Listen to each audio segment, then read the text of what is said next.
देखो अपने चैप्टर का सीधे सीधे शब्दों में नाम क्या है, एक्सक्रीशन। ठीक है, अब एक्सक्रीशन का मतलब हिंदी में सबको पता है कि किसी चीज को हमें क्या करना है, एक्सक्रीट करना है, यानी बॉडी से बाहर निकालना है। ठीक है, अब हमें किसी चीज को बॉडी से बाहर निकालना है और रेगुलर निकालना है, डेली निकालना है, तो उसका सिंपल सा रीजन हो सकता है कि या तो वो चीज क्या है, एक वेस्ट है, या वो नॉर्मल क्वांटिटी से ज्यादा हमारी बॉडी में हो चुकी है ना। हम किसी चीज को अगर बॉडी से बाहर निकालना चाहते हैं, एक्सक्रीट करना चाहते हैं, तो या तो वो पक्का ही पक्का वेस्ट मटेरियल है ना, बेकार मटेरियल है, हमें उसको बॉडी से बाहर निकालना है, या वो एक्सेस मतलब नॉर्मल क्वांटिटी से ज्यादा हो चुकी है, इसीलिए हम उसको बॉडी से बाहर निकालना चाहते हैं। ठीक है, तो इसी चीज को मैं आगे बढ़ाते हुए पूरे पूरे एनिमल किंगडम की बात कर रहा हूं। अभी तक हम ह्यूमंस, देखो ह्यूमंस की बात मैंने नहीं की है, मैं पूरे सारे एनिमल किंगडम की बात कर रहा हूं कि एनिमल्स के अंदर क्या हो जाता है,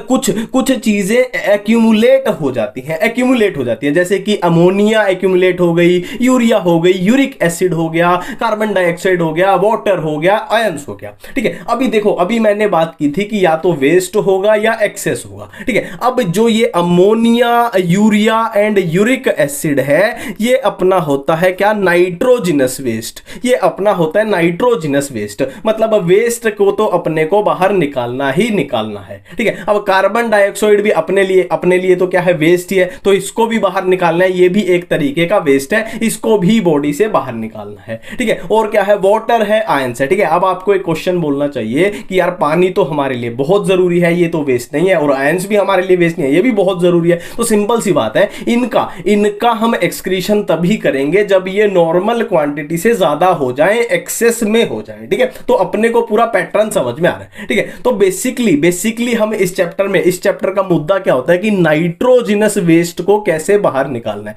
अब नाइट्रोजिनस वेस्ट अपने पास तीन टाइप के, एक अमोनिया, एक यूरिया, एक यूरिक एसिड, है ना। अलग अलग एनिमल्स में अलग अलग टाइप के, हम पूरे एनिमल किंगडम की बात कर रहे हैं ना।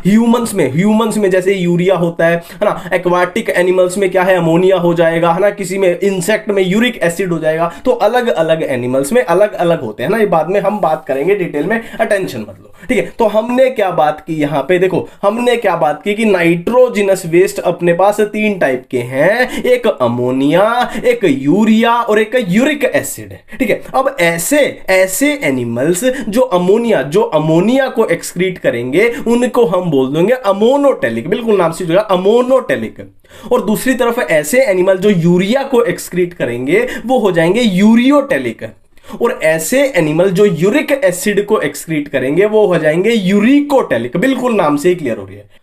अब देखो ammonia, urea and uric acid का हम क्या करते हैं, डिफरेंस देख लेते हैं। देखो अमोनिया जो है वो हाईली टॉक्सिक है, और urea less toxic, and uric acid least toxic है ना। सबसे ज्यादा टॉक्सिक ये है, उससे कम ये, उससे कम ये, सबसे कम यूरिक एसिड है। ठीक है, और वाटर की बात करें तो अमोनिया को बॉडी से बाहर निकालने के लिए मैक्सिमम अमाउंट ऑफ वाटर हमें चाहिए, और क्या यूरिया को निकालने के लिए उससे थोड़ा कम पानी चाहिए, और यूरिक एसिड को निकालने के लिए लीस्ट अमाउंट ऑफ वाटर चाहिए। ठीक है, मतलब एक सीधा सीधा पैटर्न बन रहा है कि अमोनिया में सब कुछ हाई है, मैक्सिमम है, और यूरिया में सब कुछ क्या है, मीडियम है, मिडल में है, और यूरिक एसिड में सब कुछ कम है ना। सब कुछ मतलब देखो टॉक्सिसिटी का क्वेश्चन आ जाए तो सबसे इसमें क्या है, सब कुछ हाई है, मतलब हाईली टॉक्सिक। पानी का क्वेश्चन आ जाए तो सबसे ज्यादा पानी किसको चाहिए, अमोनिया को चाहिए, और ये सबसे अपना कम है, लीस्ट टॉक्सिक, लीस्ट वाटर। तो ये पैटर्न भी अपना पकड़ में आ चुका है। ठीक है, अब देखो अब बात करते हैं कि कौन से एनिमल्स अमोनिया रिलीज करेंगे यानी अमोनोटेलिक एनिमल, और कौन से एनिमल यूरिया रिलीज करेंगे यानी यूरियोटेलिक, और कौन से यूरिक एसिड रिलीज करेंगे यानी यूरिकोटेलिक एनिमल्स। देखो हमने यहां पे बात की थी कि अमोनिया को क्या है, मैक्सिमम अमाउंट ऑफ वाटर चाहिए, और यूरिक एसिड में क्या है, लीस्ट अमाउंट ऑफ वाटर, सबसे कम पानी चाहिए। तो हम एक छोटा सा अंदाजा लगा सकते हैं कि अमोनोटेलिक जो एनिमल होंगे उनके पास भरपूर मात्रा में पानी होना चाहिए। छोटा सा अंदाजा, देखो ये मैंने एनसीईआरटी को कॉपी पेस्ट किया है, पर हम छोटा सा अंदाजा लगा रहे हैं कि अमोनोटेलिक मतलब इनके पास भरपूर मात्रा में पानी होना चाहिए, यानी एक्वाटिक जिसके सामने भी एक्वाटिक दिख जाए उसको डाल दो कहां, अमोनोटेलिक में डाल दो। एक्वाटिक एम्फीबियंस, एक्वाटिक इंसेक्ट, और क्या अपनी बोनी फिश आ जाएंगे। थोड़ा सा ऐसे आइडिया लगा, देखो फिश वैसे यहां भी है, बस यहां पे मरीन मरीन फिश है, और मरीन का मतलब है वो सोल्टी नमक वाले पानी की बात कर रहा है। नमक वाले पानी में क्या है, पानी की कमी ही हमें अज्यूम करनी पड़ती है। और बोनी फिश मतलब मछली कहां होगी, पानी में होगी, तो इसको भी हम अमोनोटेलिक में डाल सकते हैं।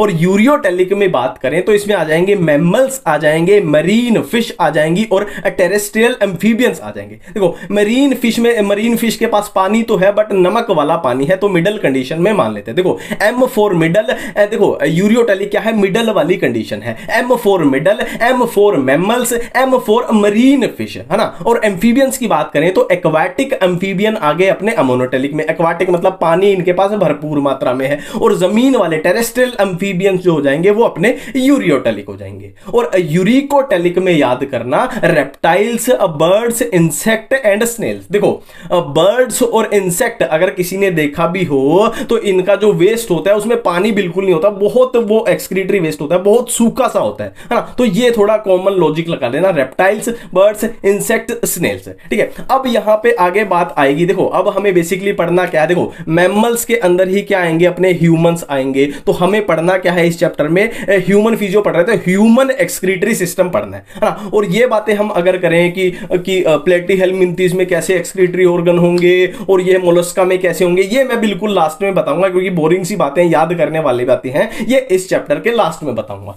तो अब हम क्या पढ़ने वाले हैं, ह्यूमन एक्सक्रीटरी सिस्टम, है ना, ह्यूमन एक्सक्रीटरी सिस्टम। अब ह्यूमंस किस में आएंगे, मैमल्स के अंदर आएंगे, और मैमल्स कैसे हैं, यूरियोटेलिक हैं। यूरियोटेलिक मतलब ह्यूमंस जो हम हैं, मैं हूं, तुम हो, वो क्या करेंगे, यूरिया को एक्सक्रीट करेंगे। मतलब हमारी बॉडी में यूरिया क्या है, हमारी बॉडी में एक तरीके का वेस्ट है, और इसको हमें बेसिकली बाहर निकालना है। कैसे निकालना है ये अब आगे हम बात करते हैं। देखो अब हम बात करने जा रहे हैं खुद के बारे में, है ना, यानी ह्यूमंस के बारे में बात करने जा रहे हैं, या इसको मैं साइंटिफिक टर्म में बोल दूं कि हम ह्यूमन एक्सक्रीटरी सिस्टम अब पढ़ने वाले हैं, ठीक है। देखो अभी तक हमने बात की थी अमोनिया, यूरिक एसिड, यूरिया, है ना, तो उससे हमें पता लग गया कि ह्यूमंस यानी हमारे अंदर जो वेस्ट मटेरियल बनता है वो क्या बनता है, वो यूरिया बनता है। नाइट्रोजिनस वेस्ट अपना कौन सा है, यूरिया की फॉर्मेशन होती है, ठीक है। अब यूरिया क्या है, अपने लिए एक वेस्ट चीज है, बेकार चीज है। तो सिंपल सी बात है, बेकार है, वेस्ट है, तो इसको बॉडी से बाहर निकालना बहुत जरूरी है, ठीक है। तो अब सवाल आपको पूछना चाहिए कि यूरिया को बॉडी से कौन बाहर निकालेगा, ऐसा कौन सा ऑर्गन है बॉडी में, तो उसका आंसर है किडनी, ठीक है। किडनी बॉडी का ऐसा ऑर्गन है जो यूरिया को बाहर निकालेगा, ठीक है। कैसे निकालेगा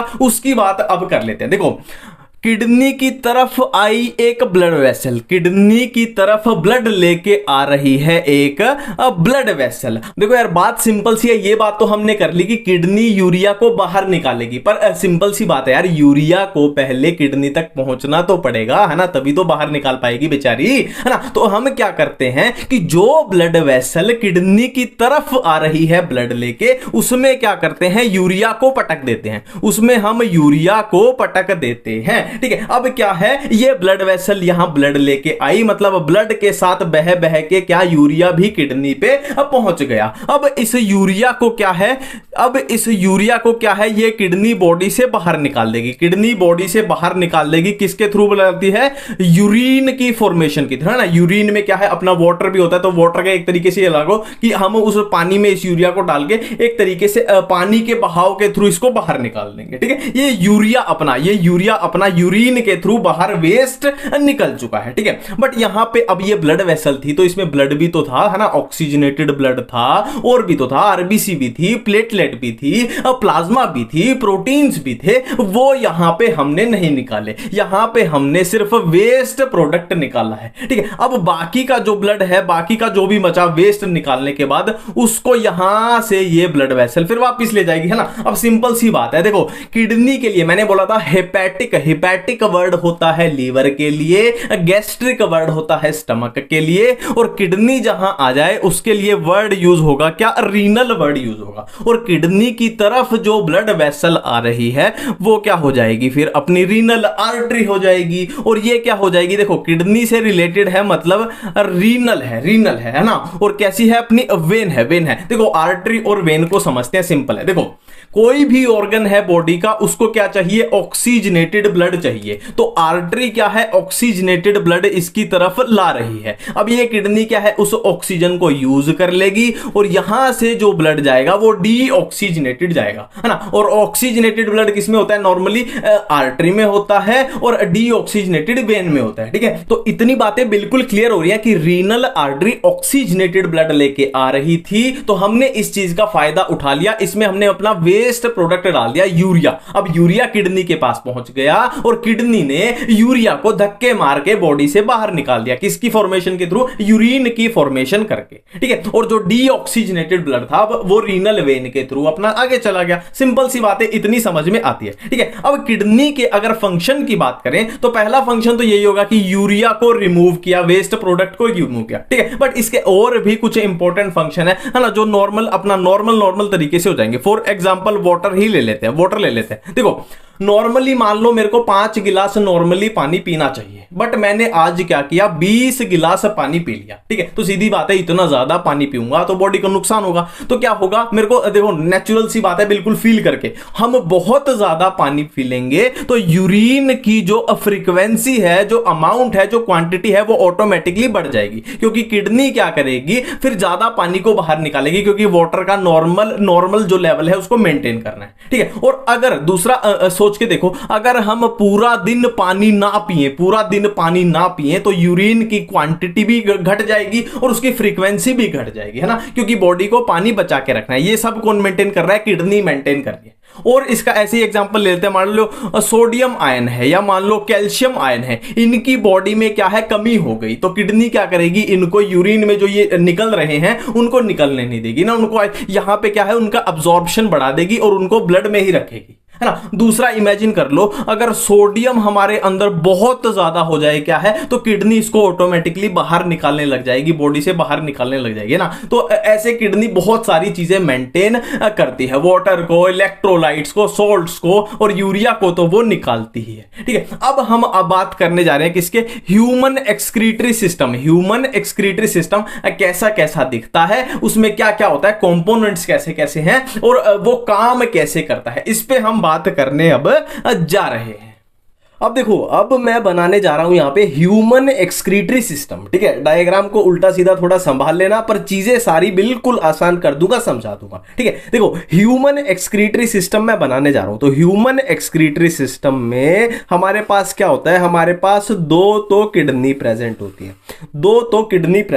है, अब इन किडनी से क्या है, इस किडनी से भी क्या है, नीचे क्या निकलेगी, एक पाइप निकलेगी, और इस किडनी से भी नीचे क्या निकलेगी, एक पाइप निकलेगी, ठीक है। अब ये पाइप्स जो हैं ये क्या होंगी, एक टैंक में ओपन हो जाएंगी, ये पाइप एक टैंक में ओपन हो जाएंगी और ये इस टैंक की नीचे क्या है, अपने पास ओपनिंग है, ये इस टैंक की ओपनिंग है, ठीक है। अब देखो चीजों की लेबलिंग कर देते हैं। देखो ये अपने पास क्या है, ये अपने पास क्या है, किडनी है, और किडनी की अगर संख्या की बात करें तो किडनी अपने पास 2 होंगी, एक अपने पास लेफ्ट एक राइट, है ना, एक किडनी 2 किडनी, ठीक है। अब जो ये पाइप आई ये अपना क्या है, यूरेटर है, और यूरेटर भी संख्या में कितने होंगे, 1 और 2, यूरेटर की संख्या भी होगी कितनी, 2 होगी, ठीक है। और ये जो अपना टैंक है ये अपना क्या है, ये है अपना यूरिनरी ब्लैडर, ये अपना यूरिनरी ब्लैडर, और इसकी संख्या कितनी होगी, 1 होगी, एक टैंक हमारे पास अवेलेबल है।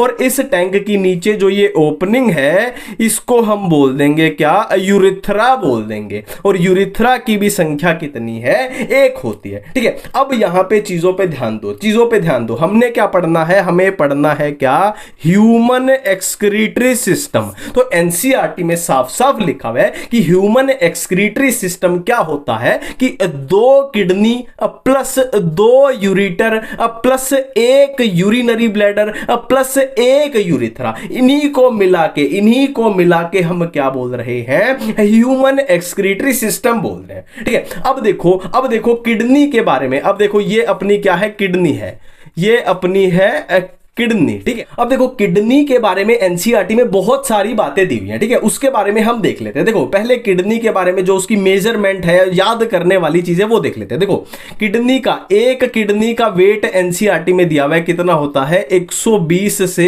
170 ग्राम तक, ये एनसीईआरटी में दिया हुआ है, पहली बात है। दूसरी बात, हम बिल्कुल इसकी मेजरमेंट की बात करने जा रहे हैं। एनसीईआरटी में लिखा हुआ है कि किडनी की लेंथ कितनी होती है और किडनी की विड्थ कितनी होती है और किडनी की थिकनेस कितनी होती है, ठीक है। पहले इसको समझ लेते हैं कि लेंथ क्या है, विड्थ क्या है और थिकनेस क्या है। देखो ये है, मान लो अपनी ये एक किडनी है, अब ये जो होगी इसकी, ये जो होगी, देखो ये इसकी क्या है, किडनी की लेंथ है, और ये क्या हो जाएगी, किडनी की विड्थ हो जाएगी, ये किडनी की विड्थ हो जाएगी, और थिकनेस क्या होगी, किडनी की थिकनेस क्या होगी, ये किडनी की थिकनेस हो जाएगी, ये मोटाई मतलब थिकनेस, ठीक है। अब एनसीईआरटी में साफ साफ लिखा हुआ है कि किडनी की लेंथ कितनी दी हुई है, 10 से 12 सेंटीमीटर, और किडनी की विड्थ दी हुई है 5 से 7 सेंटीमीटर, और किडनी की थिकनेस कितनी दी है, 2 से 3 सेंटीमीटर। तो ये डाटा भी अपने को याद हो गया, ठीक है, वेट हो गया और ये अपनी मेजरमेंट होगी, ठीक है। अब किडनी की पोजीशन बताई है, किडनी की पोजीशन बताई है कि किडनी बॉडी में कहां लोकेटेड होती है,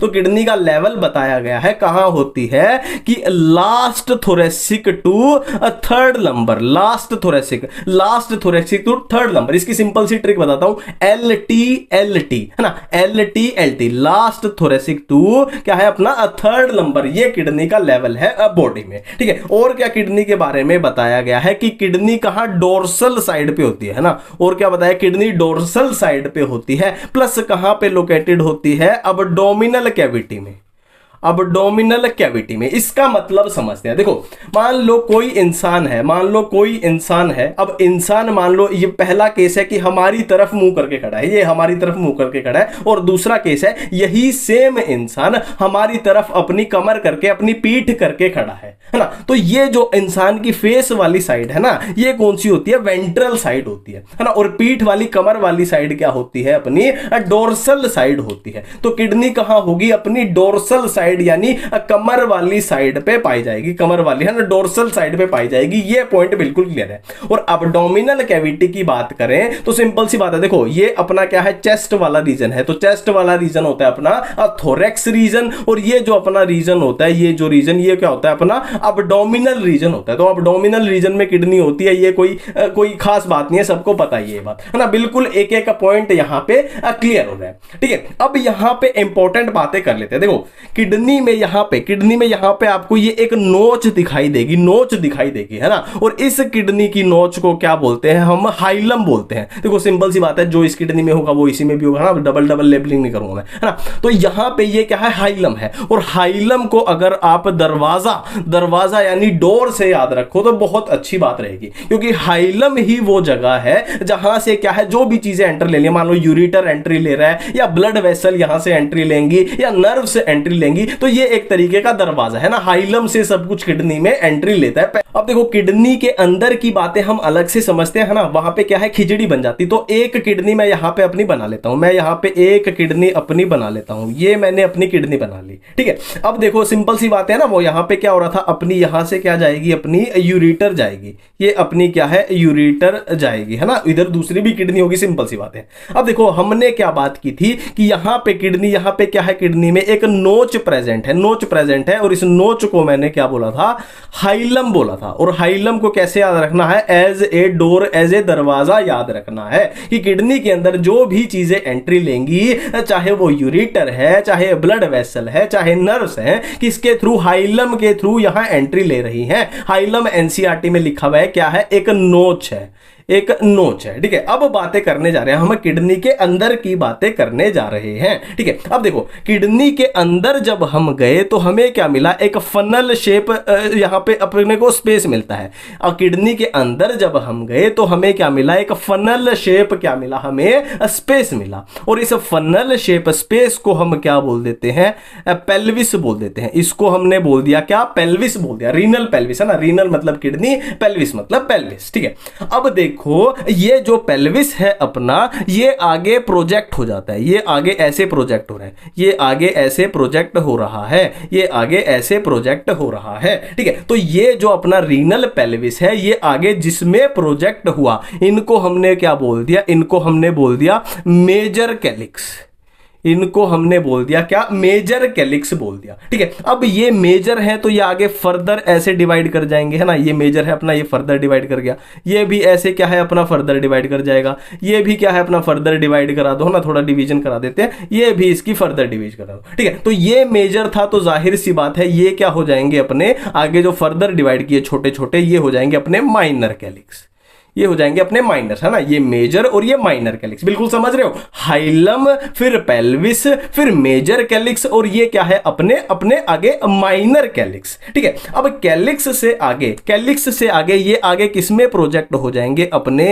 अपने पिरामिड्स में, ये अपने आगे क्या बन रहे हैं, पिरामिड्स बन रहे हैं, ये अपने मेडुलरी पिरामिड्स बन रहे हैं, ये अपने मेडुलरी, और मेडुलरी पिरामिड मैं क्यों बोल रहा हूं इनको मैं आपको बताऊंगा अभी, ये अपने मेडुलरी पिरामिड बन रहे हैं, ये थोड़े पिरामिड बन गए, थोड़े थोड़े थोड़े थोड़े इनको थोड़ा बड़ा बना देते हैं, थोड़ा बड़ा बना देते हैं, है ना, ताकि इनका हक ना मारा जाए, ताकि इनको प्रॉपर हक मिले, ठीक है। अब देखो यहाँ पे कुछ मैं बातें आपको बताने जा रहा हूं, कुछ बातें बहुत जरूरी यहाँ पे फोकस थोड़ा बढ़ा लेना। देखो किडनी के बाहर एक टफ कैप्सूल की कवरिंग होती है, पहला पॉइंट मैंने क्या बताया आपको, पॉइंट गिनते चलना। अब किडनी के बाहर एक क्या है, टफ कैप्सूल की कवरिंग होती है, पहला पॉइंट मैं आपको बता चुका हूं। दूसरा पॉइंट बताने जा रहा हूं, देखो किडनी को हम क्या करते हैं, ये टोटल किडनी है, इसको दो पार्ट में डिवाइड कर देते हैं। दो कौन से पार्ट, एक तो जो ये बाहर आपको जो ये खाली स्पेस दिख रहा है, बाहर जो ये आपको खाली स्पेस दिख रहा है, पहला पार्ट है ना, ये क्या होगा अपना आउटर पार्ट हो गया, जिसको हमने क्या बोल दिया, इसको हमने बोल दिया कोर्टेक्स बोल दिया, है ना, पहला हो गया आउटर कोर्टेक्स, है ना। दूसरा क्या है अपना, दूसरा वो पार्ट इनर पार्ट, दूसरा अपना क्या हो गया, इनर पार्ट हो गया। और इनर पार्ट भी कौन सा है कि जिस पार्ट में ये अपने पिरामिड्स प्रेजेंट है, जिस पार्ट में ये अपने पिरामिड्स प्रेजेंट है, उस पार्ट को मैंने क्या बोल दिया, मेडुला बोल दिया, ठीक है। अब समझ आया कि मैं इनको मेडुलरी पिरामिड क्यों बोल रहा हूं, क्योंकि मेडुला रीजन में है और पिरामिड्स हैं, तो मेडुलरी पिरामिड, है ना। हमने किडनी को दो पार्ट में डिवाइड कर दिया, आउटर कोर्टेक्स और इनर क्या है अपने जिसमें पिरामिड है, इनर क्या है अपना मेडुला, ठीक है। अब आपको एक क्वेश्चन पूछना चाहिए कि तूने बोला कि जिस एरिया में पिरामिड्स प्रेजेंट है वो हो जाएगा मेडुला, बट यहां पे एक दिक्कत है कि इनके बीच, पिरामिड्स के बीच में भी क्या है, खाली स्पेस प्रेजेंट है, खाली स्पेस प्रेजेंट है। तो इसको क्या बोले, तो सिंपल सी बात है, ये भी अपना कोर्टेक्स का पार्ट है, जो खाली स्पेस है वो कोर्टेक्स का पार्ट है, बट इसका एक अलग से नाम होता है क्या, रीनल, इसका एक अलग से नाम है, एनसीईआरटी में दिया हुआ है, renal column of Bertini, renal column of Bertini, ठीक है। रीनल कॉलम ऑफ बर्टेनी क्या है, देखो ये कॉलम से बन रहे हैं ना, कॉलम से बन रहे हैं, तो ये क्या है, ये क्या है बेसिकली, ये पार्ट ऑफ कोर्टेक्स है जो मेडुला, जो मेडुलरी पिरामिड्स के बीच में प्रेजेंट है। रीनल कॉलम ऑफ बर्टेनी क्या है, कोर्टेक्स का ही पार्ट है, बट ये मेडुलरी पिरामिड्स के बीच में प्रेजेंट है, ठीक है। इतनी बातें बिल्कुल क्लियर हो रही है, ठीक है। अब हम आगे बात करेंगे, अब हम आगे बात करेंगे किसके बारे में, जो किडनी की फंक्शनल यूनिट है उसके बारे में, किसके बारे में, नेफ्रॉन के बारे में हम आगे बात करेंगे, ठीक है। और नेफ्रॉन की मैं पोजीशन बता दूं, आगे भी बताऊंगा, पर यहीं से समझ लो थोड़ा। नेफ्रॉन देखो ये अपना, मैं थोड़ा डिवीजन अगर मार दूं को रेड लाइन से अंदर अपना क्या है, मेडुलरी पार्ट आ रहा है, तो नेफ्रॉन की जो पोजीशन होगी ना वो कुछ ऐसे होगी, वो कुछ ऐसे होगी कि यहां पे भी होगा और यहां पे भी होगा, कोर्टेक्स में भी होगा, मेडुला में भी होगा, कोर्टेक्स में भी होगा, मेडुलर में, है। ये कुछ नेफ्रॉन की यहां पोजीशन होती है, मैं आगे भी क्लियर कर दूंगा, ठीक है। अब नेफ्रॉन क्या है, अपनी फंक्शनल यूनिट ऑफ किडनी होती है, और एक किडनी के पास है, मैं यहीं पे बिल्कुल क्लियर कर देता हूं, एक किडनी के पास नियरली कितने नेफ्रॉन होते हैं, 1 मिलियन तक नेफ्रॉन प्रेजेंट होते हैं एक किडनी के पास, ठीक है। अब हम देखने जा रहे हैं कि नेफ्रॉन कैसा होता है और क्या होता है।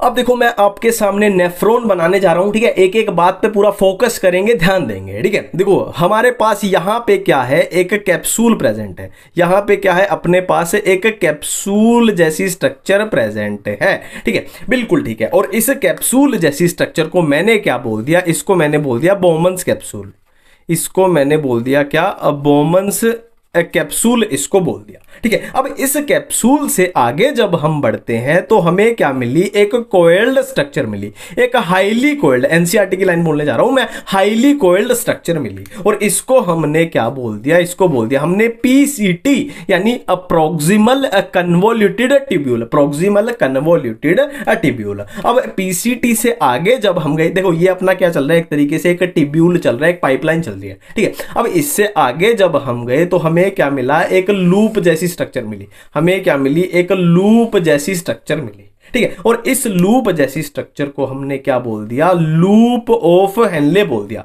लूप ऑफ हेनले, ठीक है। अब देखो सिंपल सी चीजें, चीजें अपनी जो जाएगा ना, यूरिन जाएगा वो ऐसे जाएगा, वो ऐसे जाएगा, फिर ऐसे नीचे उतरेगा, फिर ऐसे जाएगा, ऐसे ऊपर जाएगा, है ना। अब देखो ये नीचे जा रहा है, नीचे जा रहा है मतलब ये डिसेंड हो रहा है, तो ये अपना क्या हो गया, डिसेंडिंग लिम्ब हो गया। और ये ऊपर जा रहा है तो ये अपना क्या हो गया, असेंडिंग लिम्ब, डिसेंडिंग, ये असेंडिंग, ठीक है। अब लूप ऑफ हेनले से आगे जाएंगे तो हमें क्या मिलेगी, एक और कोइल्ड स्ट्रक्चर मिलेगी, एक और कोइल्ड स्ट्रक्चर मिलेगी, जिसको हम बोल देंगे क्या, डीसीटी बोल देंगे। देखो ये था प्रॉक्सिमल कन्वोल्यूटेड ट्यूब्यूल, ये है अपना डिस्टल कन्वोल्यूटेड ट्यूब्यूल। अब ये डीसीटी कहां ओपन हो जाएगा, कहां ओपन हो जाएगा, अपना एक डक्ट में ओपन हो जाएगा, डक्ट में। और इस डक्ट को हम क्या बोलते हैं, इस डक्ट को हम बोलते हैं कलेक्टिंग डक्ट बोलते हैं। और ऐसे ऐसे देखो यहां पे तो एक हमने दिखाया, ऐसे ऐसे पता नहीं कितने सारे डीसीटी एक कलेक्टिंग डक्ट में ओपन होंगे, हमने तो एक दिखाया, पर ऐसे ऐसे बहुत सारे डीसीटी इसमें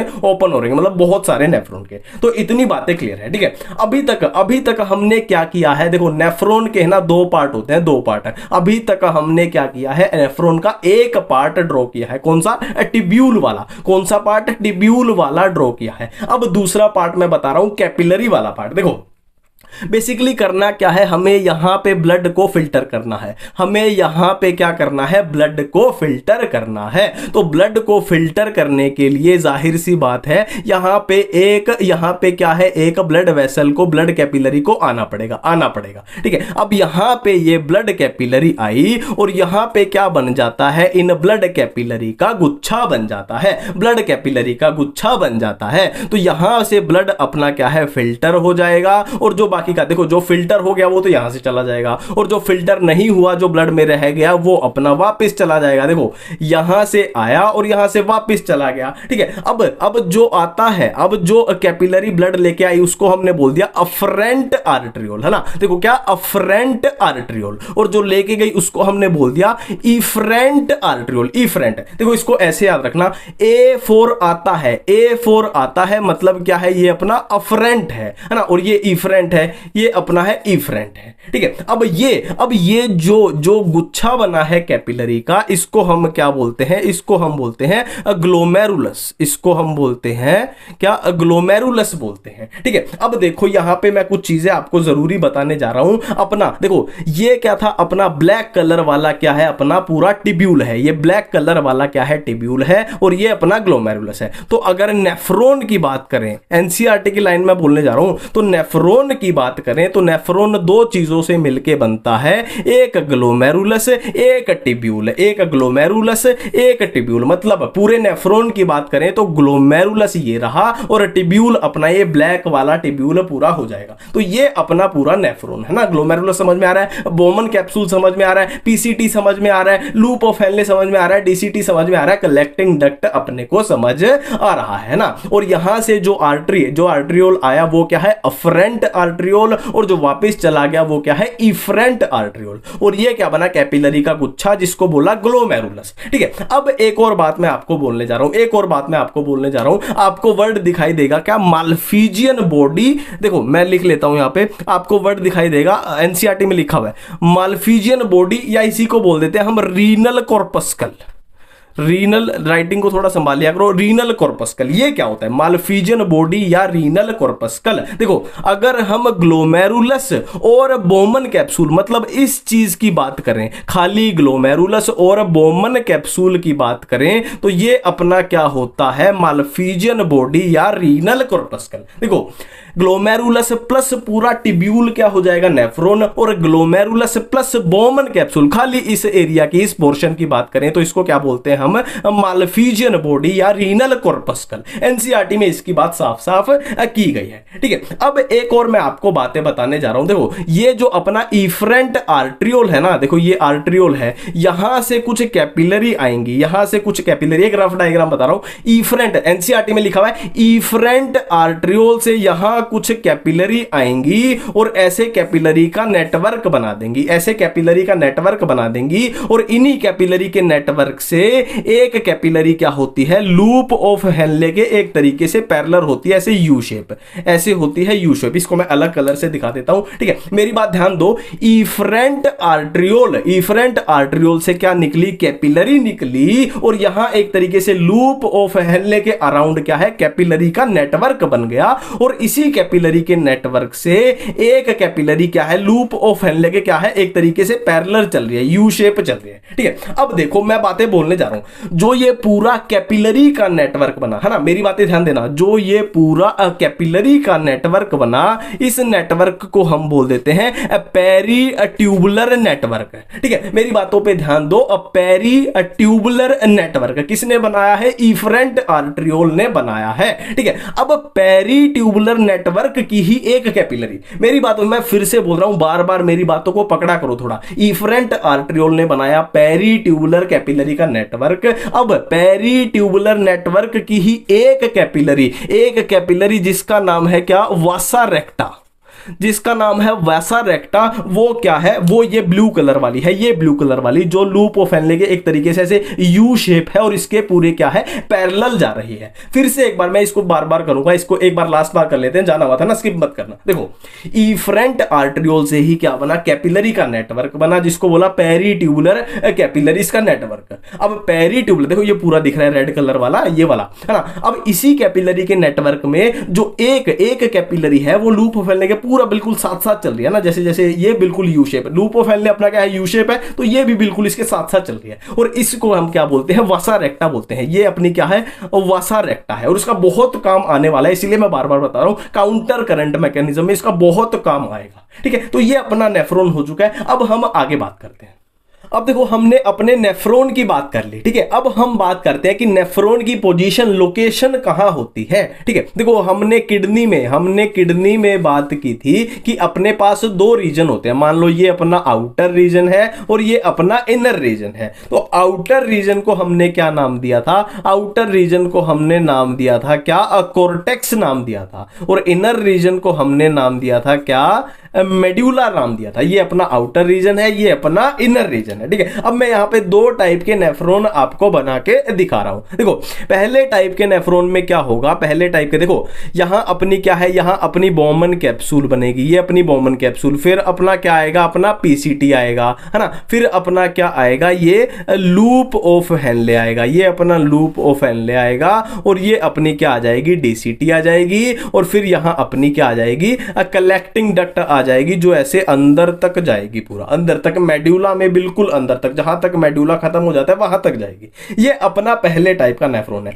एक बार लेबलिंग कर देते हैं, ये अपना क्या है, अपना ये अपना क्या बन जाएगा, बोमन कैप्सूल, ये अपनी बन जाएगी पीसीटी, ये अपना क्या है, ये अपना है लूप ऑफ हेनले, और ये अपनी क्या है, डीसीटी, और ये अपनी क्या है, कलेक्टिंग डक्ट, है ना। और ऐसे ऐसे बहुत सारे नेफ्रॉन इस कलेक्टिंग डक्ट में ओपन होंगे। ये पहले टाइप का नेफ्रॉन। अब दूसरे टाइप का मैं नेफ्रॉन बनाने जा रहा हूं, बिल्कुल सिमिलर तरीके से, बिल्कुल सिमिलर तरीके से। ये अपनी बोमन कैप्सूल, ये अपनी क्या बन जाएगी, पीसीटी यानी प्रॉक्सिमल कन्वोल्यूटेड टिब्यूल, और ये अपना जो लूप ऑफ हेनले है ये क्या जा रहा है, पूरा अंदर तक जा रहा है, पूरा मेड्यूला में क्या जा रहा है, डीप जा रहा है, मेड्यूला में डीप जा रहा है, और ये अपनी क्या हो जाएगी, डीसीटी, और ये अपनी फिर क्या आ जाएगी, कलेक्टिंग डक्ट, जो पूरा जहां तक मेड्यूला खत्म हो रहा है अंदर वहां तक जाएगी। लेबलिंग कर देते लेते हैं एक बार। ये अपना बोमन कैप्सूल, ये पीसीटी, लूप ऑफ हेनले, ये अपना डीसीटी और कलेक्टिंग डक्ट, और ऐसे ऐसे बहुत सारे नेफ्रॉन क्या है इस कलेक्टिंग डक्ट में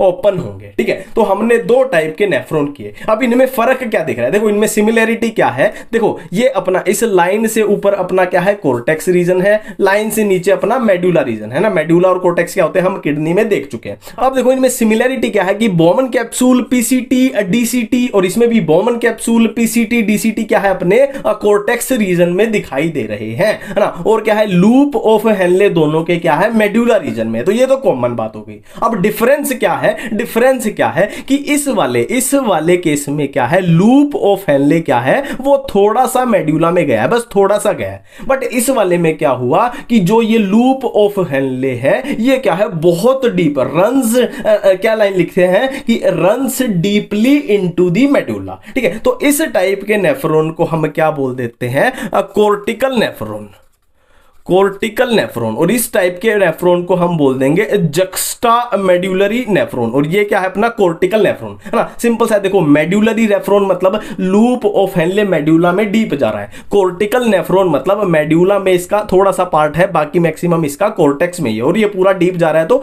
मेडुलरी नेफ्रॉन। ठीक है, अब हमारी किडनी में जो 85% लगभग 85% जो नेफ्रॉन होते हैं वो कोर्टिकल नेफ्रॉन ही होते हैं, और लगभग कितने 15% लगभग 15% बहुत कम होते हैं जक्स्टा मेडुलरी नेफ्रॉन। तो ये बातें भी यहां पे क्लियर हो चुकी हैं। ठीक है, और एक बात यहां पे ध्यान रखना, अब मैं आपको बताने जाऊंगा आगे। देखो ये जो कलेक्टिंग डक्ट है ना ऐसे ऐसे बहुत सारे नेफ्रॉन इसमें ओपन हो रहे हैं, बहुत सारे नेफ्रॉन इसमें भी। ठीक है, और ये कहां तक जाएगी कलेक्टिंग डक्ट जहां तक अपना मेडुला क्या है खत्म नहीं हो जाता। अब यहां क्या आएंगी अपनी माइनर कैलिक्स, मेजर कैलिक्स, ये कैसे आएंगी मैं आपको बता देता हूं। और उसी के साथ मैं आपको बताने जा रहा हूं कि यूरिन का पाथवे कैसे बनेगा, अपना यूरिन का पाथवे ना। यहां से कितनी चीजें समझ में आ रही है, देखो यहां से चीजें फिल्टर होंगी, ऐसे ऐसे जाएंगी, है ना। ये अपना यूरिन बन रहा है, ऐसे यूरिन ऐसे ऐसे जाएगा, ऐसे ऐसे जाएगा, है ना। नेफ्रॉन से कहां गया कलेक्टिंग डक्ट में, फिर कलेक्टिंग डक्ट से कहां जाएगा ऐसे ऐसे, अब कहां आगे जाएगा ये हम देख लेते हैं।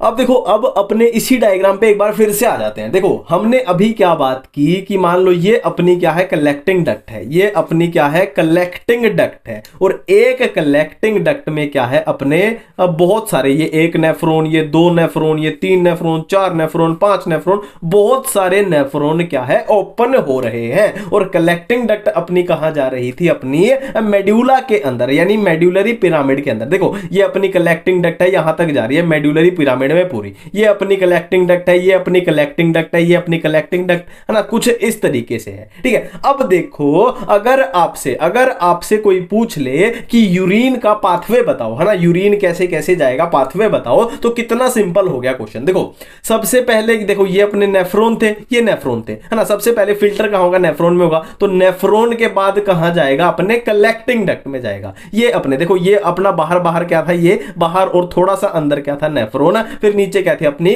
कलेक्टिंग डक्ट थी। तो नेफ्रॉन से जाएगा कहां कलेक्टिंग डक्ट में, कलेक्टिंग डक्ट के बाद कहां जाएगा माइनर कैलिक्स में, है ना, ये माइनर कैलिक्स थी, फिर क्या थी अपनी मेजर कैलिक्स में, और फिर कहां जाएगा अपने पेल्विस में, और पेल्विस के बाद कहां अपने यूरिटर में, और यूरिटर के नीचे क्या था अपना ऐसे ऐसे टैंक था अपना, क्या था यूरिनरी ब्लैडर था, और यूरिनरी ब्लैडर के नीचे ओपनिंग थी क्या अपनी यूरिथ्रा। तो मैं आपका देखो हमने ये डायग्राम कर चुके हैं ना, यहां भी क्या आएगी सेम ऐसी ऐसी एक और क्या आएगी यूरिटर आएगी। तो ये हम कर चुके हैं यूरिन का फ्लो, कि यूरिन का फ्लो कैसे है, पहले नेफ्रॉन फिर कलेक्टिंग डक्ट, फिर क्या है अपना माइनर कैलिक्स, फिर मेजर कैलिक्स, फिर अपना ये है स्पेस क्या है पेल्विस है, फिर क्या है अपना यूरिटर है, फिर यूरिनरी ब्लैडर है, और फिर अपना यूरिथ्रा और यूरिन बाहर, है ना। कुछ भी याद नहीं किया, ऑटोमेटिक चीजें अपनी अब बन चुकी हैं।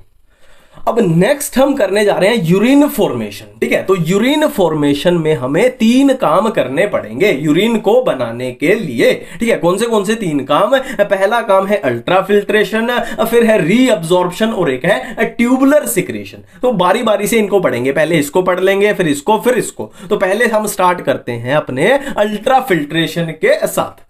अब देखो ये स्ट्रक्चर हम नेफ्रॉन की ऑलरेडी कर चुके हैं, ये हम ऑलरेडी कर चुके हैं, ठीक है। हमने क्या किया था कि इधर से कोई ब्लड वेसल आएगी ना, इधर से ब्लड वेसल आई, क्या लेके, ब्लड लेके आई, और उस ब्लड का हमें क्या करना है, फिल्ट्रेशन करना है ना, उस ब्लड का हमें करना है फिल्ट्रेशन। तो इधर से वो ब्लड लेके आई है ना, ये क्या हमने नाम दिया था, अफरेंट आर्टरियोल। फिर इसने आगे जाके क्या कर दिया, एक गुच्छा सा बना दिया, ये कैपिलरीज का गुच्छा सा बन गया, और इस कैपिलरीज के गुच्छे को हमने क्या नाम दिया था, ग्लोमेरुलस नाम दिया था, ग्लोमेरुलस, ठीक है। और ये फिर इधर इधर क्या होना है, अपना ब्लड फिल्टर होना है, ऐसे ब्लड फिल्टर होना है, फिर ऐसे ऐसे ऐसे अपना यूरिन बाहर निकल जाएगा। फिल्टर मतलब जो इंप्योरिटीज हैं वो यहां पे निकल जाएंगी, और जो अच्छा अच्छा ब्लड का पार्ट है वो यहां से वापस चला जाएगा। बिल्कुल ठीक बात है, ठीक है। अब ये हमने क्या किया था, ग्लोमेरुलस, और ये अपना क्या है, ये अपना है क्या, बोमन्स कैप्सूल, और ये है अपना क्या है, पीसीटी, ये लूप ऑफ एनले, और ये क्या है, डीसीटी। इतनी बातें क्लियर। बट हमें यहाँ पे फालतू कुछ काम नहीं है, अपना काम सिर्फ इतना सा है, अपना काम सिर्फ इतना सा है कि जहां से ब्लड यहां से निकल के यहां कैसे फिल्टर होगा, है ना। तो कौन सी चीजें यूज हो रही है, एक तो अपनी ये ब्लड वेसल यूज हो रही है, ये वाली ब्लड वेसल यूज हो रही है,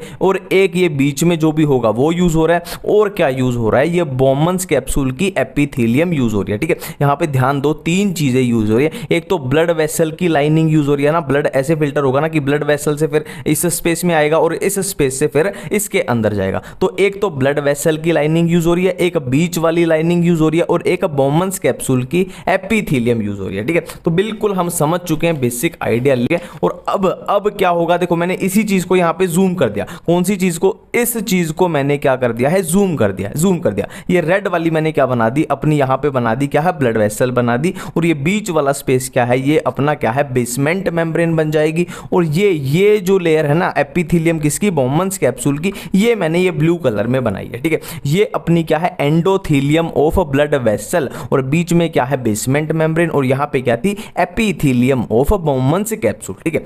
बिल्कुल ठीक है। अब यहां से मान लो ब्लड आया है ना, ये ब्लड आया और यहां पे फिल्टर होना है, ठीक है। ब्लड आया और यहां पे फिल्टर होके उसको ऐसे जाना है, ठीक है। और यहां पे एक ध्यान रखेंगे कि जो बोमन्स कैप्सूल की एपिथेलियम होती है वो स्लिट मेम्ब्रेन होती है, स्लिट मेम्ब्रेन। उसमें सेल्स कौन सी होती है, पोडोसाइट्स होते हैं। देखो ये एक पोडोसाइट है, ये एक पोडोसाइट है, ये एक पोडोसाइट है, पोडोसाइट, ठीक है। और इन पोडोसाइट्स के बीच में क्या प्रेजेंट होते हैं, पोर्स प्रेजेंट होते हैं, स्लिट या पोर्स इनके बीच में प्रेजेंट होते हैं। तो इन स्लिट्स की वजह से, इन पोर्स की वजह से ही इसको हम बोलते हैं क्या, स्लिट मेम्ब्रेन बोलते हैं, स्लिट मेम्ब्रेन, है ना। सिंपली ये क्या है, फिल्ट्रेशन में हेल्प करेगी, ठीक है। अब देखो यहां पे अपने पास ब्लड है ना, अब यहां से इसको ऐसे फिल्टर होना है, यहां पे अपने पास ब्लड है, ब्लड में यहां पे क्या है, ब्लड वेसल में तो सब कुछ होगा ना, प्लाज्मा भी होगा, आरबीसी भी होगी, डब्ल्यूबीसी होगी, प्लेटलेट्स भी होगी ना, सब कुछ होगा। प्लाज्मा भी होगा प्लस, या मैं बोल दूं कि बहुत अच्छा बात रहेगी कि प्लाज्मा प्लस ब्लड सेल्स इसके अंदर है। अब यहां से जब ये ऐसे फिल्टर होगा तो क्या होगा, ब्लड सेल इसको पास नहीं कर पाएंगी, है ना। जो ब्लड सेल है अपनी आरबीसी, डब्ल्यूबीसी, प्लेटलेट हैं,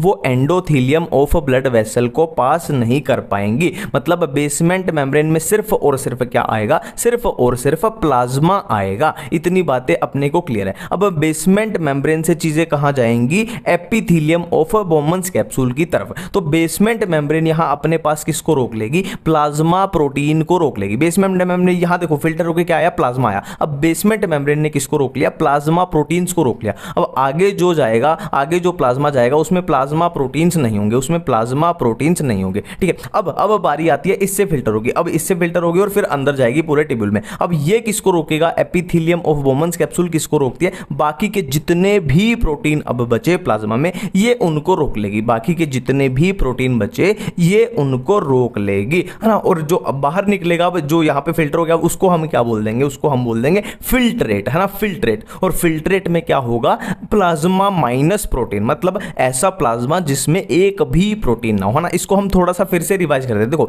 एंडोथेलियम ऑफ ब्लड वेसल में क्या रुका, क्या अपने पास रुका, ब्लड सेल्स यहां पे रुक गई और प्लाज्मा यहां इसने रोक दिया, है ना। प्लाज्मा को इसने फिल्टर होने दिया बट ब्लड सेल यहां पे रुक गई। और बेसमेंट मेम्ब्रेन ने फिर क्या किया, उस प्लाज्मा में से प्लाज्मा प्रोटीन को आगे फिल्टर नहीं होने दिया, है ना। देखो हर एक चीज रोक गया। इसने क्या रोका, ब्लड सेल्स को रोक दिया। बेसमेंट मेम्ब्रेन ने क्या रोका, प्लाज्मा प्रोटीन्स को रोक दिया। एपिथेलियम ऑफ बोमन कैप्सूल ने क्या रोका, जितने भी बाकी प्रोटीन बचे थे सबको रोक दिया। तो जो यहां पे चीज पहुंचेगी अपना फिल्ट्रेट बनेगा। फिल्ट्रेट में क्या होगा, सिर्फ और सिर्फ प्लाज्मा होगा, वो भी बिना किसी प्रोटीन के, ठीक है। और अब ये फ्लो समझते हैं। देखो ये फ्लो समझते हैं, बहुत इंपॉर्टेंट है, एनसीईआरटी में दिया हुआ है सब कुछ, बिल्कुल दिया हुआ है सारा, ठीक है। देखो कार्डियक आउटपुट हमारी होती है कितनी, 5 लीटर होती है। कार्डियक आउटपुट मैंने उस चैप्टर में भी बताया था क्या होती है, सिंपली क्या होती है कि 1 मिनट में अपना वेंट्रिकल, 1 मिनट में अपना वेंट्रिकल बॉडी को जो ब्लड पंप कर रहा है 1 मिनट में कितना पंप करता है, 5 लीटर पंप करता है। अब 5 लीटर तो टोटल पंप करता है ना। अब ये 5 लीटर ब्लड ब्रेन में भी जाएगा, अपने हाथों में भी जाएगा, अपने पैरों में भी जाएगा, लीवर में भी जाएगा, इंटेस्टाइन में जाएगा, हर जगह जाएगा। तो किडनी के हिस्से कितना आया है ना, देखो हर ऑर्गन के हिस्से से थोड़ा थोड़ा ब्लड आएगा ना, तो किडनी के हिस्से कितना आता है, 20% आता है। कितना, 1 लीटर, मतलब 5 लीटर में से सिर्फ 1 लीटर ही किडनी तक पहुंचेगा। देखो किडनी का मतलब रीनल, मतलब इसको बोल देंगे हम रीनल ब्लड फ्लो, मतलब कितना ब्लड किडनी पे पहुंच रहा है। ठीक है, अब सिंपल सी बात है, हमें पता है कि ब्लड में जो 55% क्या होती है, प्लाज्मा होती है। ब्लड के अंदर 55% होती है प्लाज्मा। तो सिंपल सी बात है, यहां फिल्टर क्या होना था, सिर्फ और सिर्फ प्लाज्मा को फिल्टर होना था, सिर्फ और सिर्फ प्लाज्मा को ही फिल्टर होना था, है ना। ब्लड सेल्स का तो अपना कोई काम ही नहीं है। तो 55% प्लाज्मा देख लेते हैं कितनी पहुंची, है ना। किडनी में प्लाज्मा कितनी पहुंची, इसका 55% अप्रोक्सीमेटली 625 ml लगा लो, है ना। ये अपना आ गया रीनल प्लाज्मा फ्लो की किडनी पे प्लाज्मा कितनी पहुंची। अब प्लाज्मा पहुंची तो इतनी, पर सारी थोड़ी फिल्टर होगी, सारी नहीं होगी ना। देखो बेसमेंट मेम्ब्रेन भी कुछ रोक लेगी, एपिथेलियम बोमन कैप्सूल ने भी रोक लिया, है ना, रोक लिया। कितनी फिल्टर होगी, सिर्फ और सिर्फ टोटल की जितनी पहुंची, टोटल की कितनी फिल्टर होगी, 20% फिल्टर होगी। 20% क्या है हमारे पास, यहां पे पहुंची है कितनी, इसका 20% कितना हो जाएगा, 125 ml हो जाएगा। ठीक है, 125 ml। अब जो यहां पे पहुंचा ना अपने पास, यहां पे जो पहुंचा फिल्ट्रेट जो पहुंचा वो कितना है, 125 ml। और ये पर मिनट चल रहा है सब कुछ, कार्डियक आउटपुट पर मिनट होती है, तो सब कुछ क्या चल रहा है, पर मिनट चल रहा है। ठीक है, अब आपको क्वेश्चन पूछना चाहिए कि 1 मिनट में अगर 125 ml फिल्ट्रेट बनता है तो एक दिन में कितना सारा बन जाएगा। तो एनसीईआरटी में साफ साफ लिखा हुआ है एक दिन में 180 लीटर, 180 लीटर तक बन जाएगा। बट हमारा यूरिन जो आता है वो बिल्कुल कम आता है ना, 180 लीटर यूरिन तो नहीं आता ना। तो वो क्या होता है, वो होता है रीअब्जॉर्प्शन की वजह से, है ना। वो क्या है, मैक्सिमम वाटर जो है रीअब्जॉर्ब कर लिया जाता है। और क्या क्या होता है रीअब्जॉर्प्शन में, ये हम आगे देखते हैं। अब देखो अभी अभी हमने बात की कि 125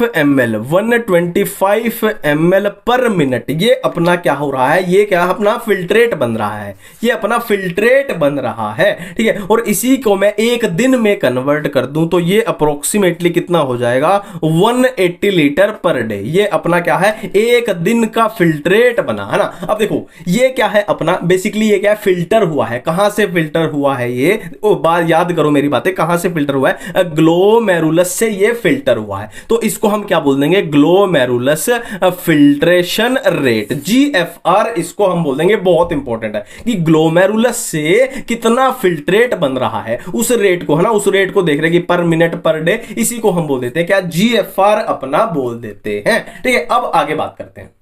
अब देखो हमने अभी अभी बात की कि एक दिन में अपना फिल्ट्रेट कितना बनता है, 180 लीटर, 180 लीटर। 180 लीटर सोच के देखो कितना हो जाता है। बट हमारा जो एक्चुअल में एक दिन में एवरेज यूरिन आता है, सबको पता है कितना आता है, 1 से 1.5 लीटर, 1 to 1.5 लीटर। ठीक है, तो यहां पे बहुत बड़ा सवाल उठता है कि फिल्टर जो फिल्ट्रेट बना वो तो बना 180 लीटर एक दिन में, और यूरिन सिर्फ आता है अपना 1 से 1.5 लीटर, तो बाकी का जो फ्लूइड है वो कहां गया। ठीक है, तो इसका मैं अब राज खोलने जा रहा हूं। अब देखो जो पॉइंट मैं यहां पे समझाना चाहता हूं उसको थोड़ा सा ध्यान से समझना। ठीक है, देखो फॉर एग्जांपल हमने क्या किया, ब्लड को यहां फिल्टर कर दिया, हमने अल्ट्रा फिल्ट्रेशन के थ्रू ब्लड को यहां फिल्टर कर दिया। अब फिल्टर होके यहां पे जो अपने पास फिल्ट्रेट बना, मान लो वो बना अपने पास 10 लीटर, है ना। अब हमने क्या किया, 10 लीटर में से क्या किया, 10 लीटर में से 1 लीटर बाहर निकाल दिया जो अपना यूरिन बन जाएगा, और 9 लीटर को हमने क्या किया, दोबारा रीअब्सॉर्ब कर लिया, है ना। ये मैं एक रफ एग्जांपल बता रहा हूं कि हमने फिल्टर होके अपने पास यहां फिल्ट्रेट बना 10 लीटर, उसमें से 1 लीटर अपना क्या है, अपना मान लो यूरिन बन गया जो बॉडी से बाहर निकलेगा, सबका निकलता है ना, और 9 लीटर हमने रीअब्सॉर्ब कर लिया। ठीक है, अब आपका सीधा सीधा सवाल होना चाहिए कि अगर हमने 1 लीटर यूरिन निकालना था तो हमने यहां पे ये फिल्ट्रेट जो था इसको हम 1 लीटर ही ले लेते और डायरेक्ट बाहर निकाल देते, मतलब हमने रीअब्सॉर्प्शन में इतनी एनर्जी खर्च की। तो ये क्योंकि इसका क्या रीजन है। ठीक है, तो इसका सिंपल सा रीजन होता है, मैं आपको समझाना चाहता हूं। देखो एक सिंपल सा एग्जांपल से समझाऊंगा। मान लो ये अपने पास पाइप है, देखो बेसिकली अपना सवाल क्या है कि हम इतने ज्यादा लिक्विड का यूज क्यों कर रहे हैं। जब हम 1 लीटर ही निकालना चाहते थे तो हमने 1 लीटर यहां क्यों नहीं यूज किया, यूरिया को निकालना है ना। बेसिकली हमें करना क्या है, यूरिन के थ्रू यूरिया को निकालना है ना। तो सवाल क्या है, हमने 10 लीटर इतने ज्यादा फ्लूइड का क्यों यूज किया, हमने कम फ्लूइड का यूज क्यों नहीं किया। ठीक है, मान लो ये अपने पास एक पाइप है, ये अपने पास एक पाइप है और इस पाइप में कुछ वेस्ट मटेरियल पड़ा है, फॉर एग्जांपल मिट्टी पड़ी है। ठीक है, अब मैं आपके सामने 2 केस रखता हूं कि एक मान लो ये छोटा सा ग्लास है, ये छोटा सा ग्लास है और इसमें पानी भरा है, ये पानी भरा है। ठीक है, दूसरा एग्जांपल है बहुत बड़ी बाल्टी है, बहुत बड़ी बाल्टी है और ये भी पानी की भरी है। देखो थोड़ा बाल्टी की शेप दे देते हैं, इसको भी ग्लास की शेप दे देते हैं, ये भी पानी की भरी है, ये भी पानी की भरी है। ठीक है, अब एक बात इमेजिन करो, इस मिट्टी को इस पाइप से क्या करना है, बिल्कुल साफ करना है। तो पहला केस क्या बोलता है, एक पानी का गिलास भर के मैं इस पाइप में मार दूं तो ये मिट्टी कैसी साफ होगी, है ना। और दूसरा केस क्या बोलता है कि एक बाल्टी भर के अगर मैं इस पाइप में मार दूं तो ये कैसी साफ होगी। तो साफ साफ पता लग रहा है कि अगर हम एक बाल्टी भर के पानी इसमें मार दे तो ये बहुत अच्छा साफ हो जाएगा और एक गिलास से ये कम साफ होगा, है ना। सिंपल सा लॉजिक समझ में आ रहा है। ठीक है, अब ये अपना मिट्टी जो मैंने बोली ये क्या है, अपना यूरिया है, ये अपना यूरिया है, मतलब बॉडी के अंदर वेस्ट मटेरियल है, हमें क्या है बॉडी से इसको बाहर निकालना है। तो हम क्या करेंगे, बहुत ज्यादा फ्लूइड का यूज करेंगे, है ना। अब थोड़ा लॉजिक समझ में आ रहा है क्यों हम ज्यादा फ्लूइड का यूज करते हैं, क्योंकि कम फ्लूइड से ये अच्छे से बाहर नहीं निकल पाएगा। ठीक है, बट एक पंगा है, एक बाल्टी इसमें पानी मारेंगे तो अपना बाल्टी पानी की क्या है, एक तरीके से वेस्ट हो जाएगी। और इतनी सारी बाल्टियां पानी की लाएंगे कहां से, है ना, बार बार 10 लीटर लाएंगे कहां से। तो हम क्या करते हैं कि यहां से जो बाल्टी से पानी गया था, इसको बाहर ले गया था, उसमें से क्या करते हैं, मैक्सिमम वाटर को हम क्या कर लेते हैं, रीअब्सॉर्ब कर लेते हैं। ठीक है, तो इसी को हम क्या बोलते हैं, एक तरीके से रीअब्सॉर्प्शन बोलते हैं ना। मैं थोड़ा सा समझाने की कोशिश किया तो समझ में आया होगा। ठीक है, अब हम बात करते हैं बारी बारी से कि इसमें क्या होता है, इसमें क्या होता है और इसमें क्या होता है।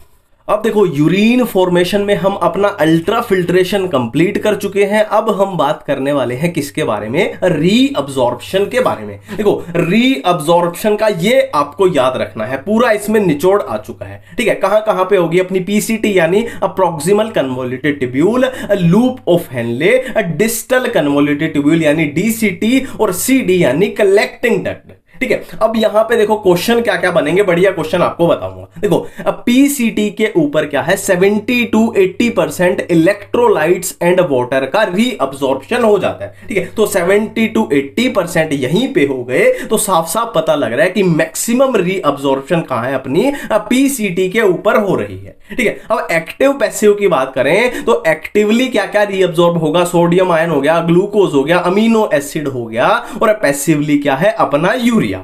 और इधर लूप ऑफ हेनले की बात कर लें तो यहां पे वाटर एंड इलेक्ट्रोलाइट्स का क्या होता है, रीअब्सॉर्प्शन होता है। इस लाइन को बिल्कुल आप भूल जाओ, बिल्कुल याद मत करो, ये अपना काउंटर करंट मैकेनिज्म में अपने को समझ आ जाएगा। ठीक है, नेक्स्ट आपको एक याद रखना है कि ascending limb, loop of Henle में हमने क्या किया था, एक असेंडिंग लिम्ब होता है, एक डिसेंडिंग लिम्ब होता है, हमने किया था ना। अब असेंडिंग लिम्ब में क्या है, मिनिमम रीअब्सॉर्प्शन होता है। बहुत अच्छा क्वेश्चन बनेगा कि मिनिमम रीअब्सॉर्प्शन क्या होता है, ascending limb of loop of Henle.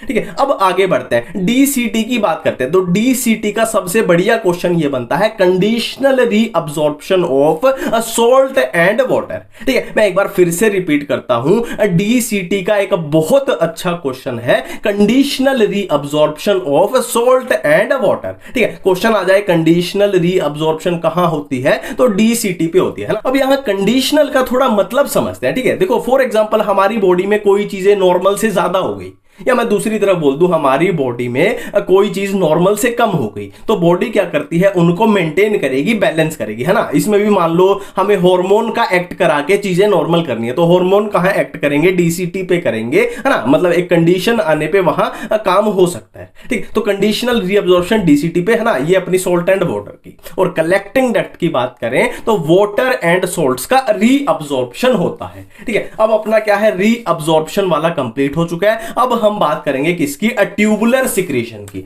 Tubular secretion का क्या है, मेनली लेन देन किसमें होता है, पीएच के बैलेंस में लेन देन होता है इसका, पीएच के बैलेंस में इसका लेन देन होता है। ठीक है, देखो यहां पे अब कहां कहां होगी ट्यूबुलर सिक्रीशन, पीसीटी पे, लूप ऑफ हेनले पे, डीसीटी पे और सीडी पे। ठीक है, बिल्कुल इसकी तरह PCT, loop of Henle, DCT, CD. अब देखो लूप ऑफ हेनले में कोई खास ट्यूबुलर सिक्रीशन दी नहीं हुई, कोई खास नहीं है। ठीक है, बट ये तीन अपने को याद रखनी है। अब इनकी मैं आपको सिंपल सी ट्रिक बताता हूं, बहुत अच्छी ट्रिक बताता हूं।